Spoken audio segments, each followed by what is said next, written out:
Alrighty, welcome back, everyone. We just talked about conference realignment and how we've kind of sidestepped it for the time being, but I think on the other side of this is going to be a just crazy storm of realignment that we'll obviously get to as it kind of unfolds. But let's get into our segment 2 here, and let's talk about the documentary that is going to come out around Connor Stalions and the sign stealing scandal that happened at Michigan over the last couple of years. This is something that was released a couple of days ago. The Untold series that Netflix has kind of been producing has been making a lot of waves, especially in the college football world. They made one around Johnny Manziel. They made one around Manti Te'o. They made one around the Swamp Kings, a Florida program from, I believe, '05 to '09. So obviously some big time things in college football history, and this is a big time thing in college football history. So they jumped at the opportunity to make a documentary about it, and it sounds like Connor Stalions is going to be the main figure in it. The quote that kind of was the big time, or the episode description more than anything else,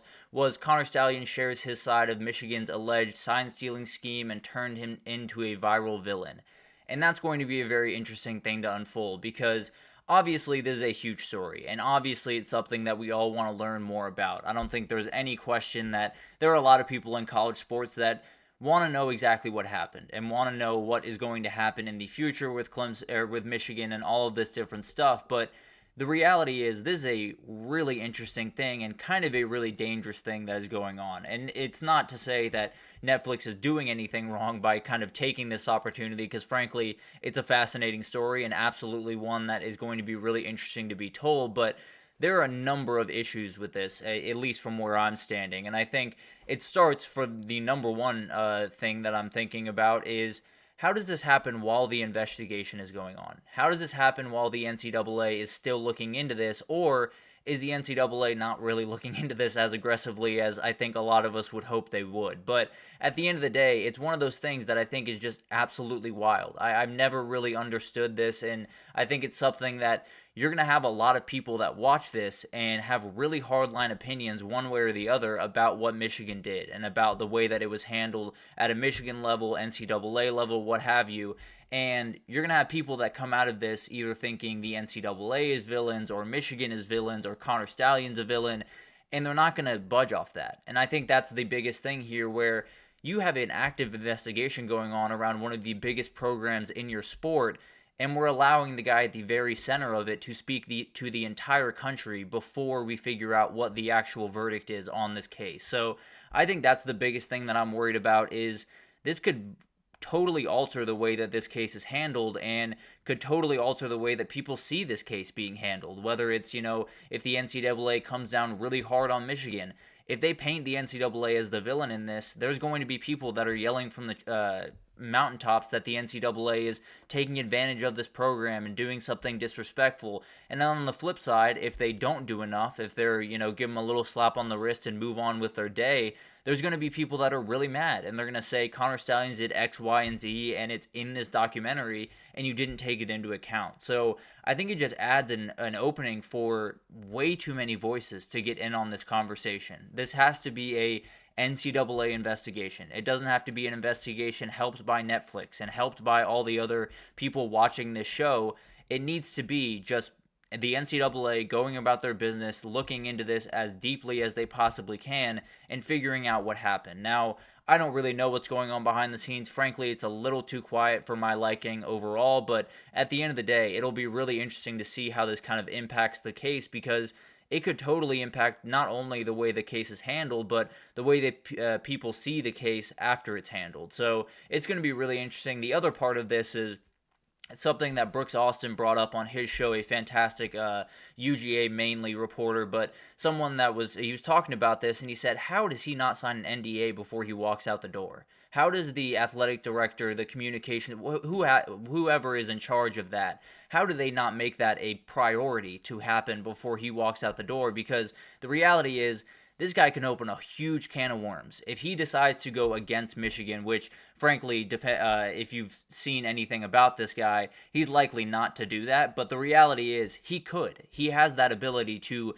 entirely blow up Michigan's spot in this point and say, I've just been scapegoated. I've been the guy that they've put all this on, and this was a total thing that went all the way up to the top to Jim Harbaugh. And that could totally impact the way that people see this case, the way it's handled, everything in between. But it's one of the wilder moves to let a guy that has as much power over your program as pretty much anyone at this very moment walk out that door and be able to sign a contract with Netflix and say, yeah, I'll tell you whatever you need to know, I'll answer your questions, what have you, without having him sign an NDA. I just think it's absolutely crazy. It's one of those things that could be a huge problem for Michigan. But at the end of the day, I'll get back to my big time worries about this, and my big time worry about the product overall of this documentary is Netflix has made a lot of really, really good docs. They've made a lot of really interesting things and something that I think are really, really fun to watch. No two ways about that. There are so many really fun things about these documentaries and so many fun things to kind of break down from them. I mean, we hear about Manti Te'o and the craziness that happened around his online girlfriend. That was just a wild story at the time, and getting even more light on it, it was a fantastic documentary. That was so interesting, that was so detailed, and was one that really gave you a lot of clarity about that situation, and it was definitely really, really cool to hear about all that.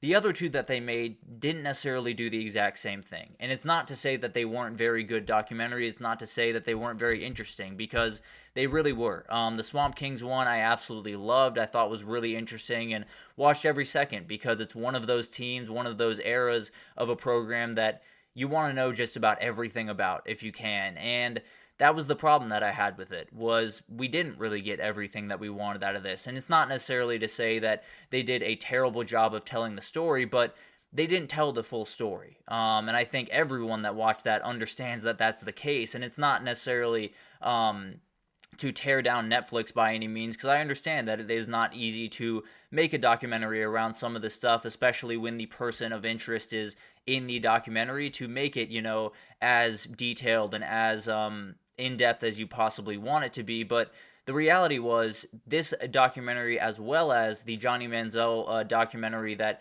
came out around him, the Johnny Football one, both of them kind of just left a lot of meat on the bone. Both of them kind of told a story that, they told a lot of the story, and they told it very, very interestingly, and I absolutely loved both of them. It doesn't mean that it was the full story. And that's the worry here, where you get into a case that is so important, and a case that has so many nuances and has so many nooks and crannies and so many different things to break down in it. And it has a lasting effect on not only, college football, the way that people look at certain players in the past. It could have a direct impact on a program tomorrow and today and for the future of that program going forward. So you have to get this one right. You just have to. One way or the other, Netflix has to tell this story, not from a point of view of, attacking Michigan or attacking NCAA or attacking Connor Stalions. They got to just tell the story as it is. They got to go in depth. They got to figure out, exactly what happened on these visits to other schools and all of this different stuff that we really don't have a concrete answer to. If Netflix doesn't give us that answer, and it's just a story about a guy that, really loved Michigan and wanted to get in on things, and then the NCAA came in and tore him down and made him a scapegoat and made him look like a villain, it's not going to tell the full story. I'm not here to say, Connor Stalions is a terrible person and we should tear him down every chance we get by any means. But it's just to say we have a big-time opportunity to learn a ton about what happened at Michigan and learn a ton about the culture that has been set up at Michigan over the last couple of years, and I don't want to miss that opportunity. I don't want us to go into this documentary thinking we're going to figure out exactly what happened and we're going to learn so many different stuff and there's going to be so much awesome things to kind of unpack from this, and then we get to the end of it and go, that's not the full story. That's not exactly what happened on this thing, and that's exactly how I felt after watching the Johnny Football documentary and the Swamp Kings documentary, where you're sitting there saying, I had fun, I listened, and it was a very, very interesting, fun documentary to watch. It also wasn't the story that I wanted to be told, or at least it wasn't the full story that I wanted to be told. And this one is not only one that, is an interesting story, but it's one that has effects today in college football. It doesn't have effects in the past. It doesn't have, reverse effects of how you see Johnny Football or how you see the Florida teams. It has effects on this Michigan program today, and I don't understand why this is something that, frankly, is being made right now. I don't fully understand why we're going into this with anything but hesitancy, if I'm being totally honest. But at the end of the day, it's one of those things that I I thought they would wait a little bit longer. I thought it would take a little bit of time for him to get that documentary that I'm sure was coming one way or the other, but I guess it's going to happen right now. And frankly, I can't wait to watch it. I really cannot wait to see what this whole thing is about and see if we get any more details than we already have about this, and at least get to hear from the man himself that was at the very center of this. It'll all be very interesting. There's no two ways about that. But overall, I'm very worried about this. I don't think there's going to be this big time, glass ceiling broken at the end of the day where you look at this and say, man, I learned so much about this Michigan program. I learned so much about what happened behind the scenes, and I know exactly how I feel about this going forward. I think it's still going to leave a lot of gray area, and I don't think it helps really anyone. I don't think it helps Connor Stalions. I don't think it helps Michigan, and I definitely don't think it helps the NCAA investigation into this. So it's one of those things that, yes, I love hearing everything that you can tell me about college football. I will watch pretty much any documentary you put in front of me that is around college football and is detailing something that happened in college football that is really, really interesting. That's why I watch Swamp Kings. That's why I got into Johnny Football. And that's why I watch all of these different documentaries that come out from Netflix. And I will be watching this one. I just worry that this is not going to be the story that we expect it to be. I think it's going to be a part of a story. It's not going to be the full one.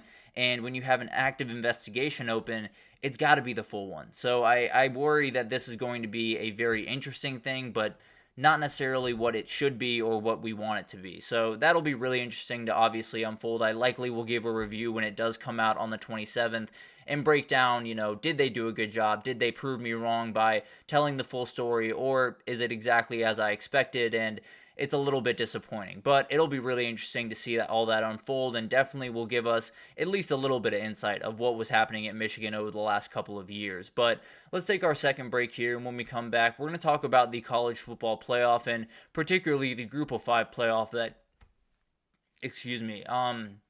the Group of 5 playoff that could be coming around the corner. The American Conference Commissioner came out and said that he was very much in favor of that happening, so a little bit momentum behind it, and that adds some questions to the conversation going forward, so we'll break down exactly what I mean right after this, so stick with us.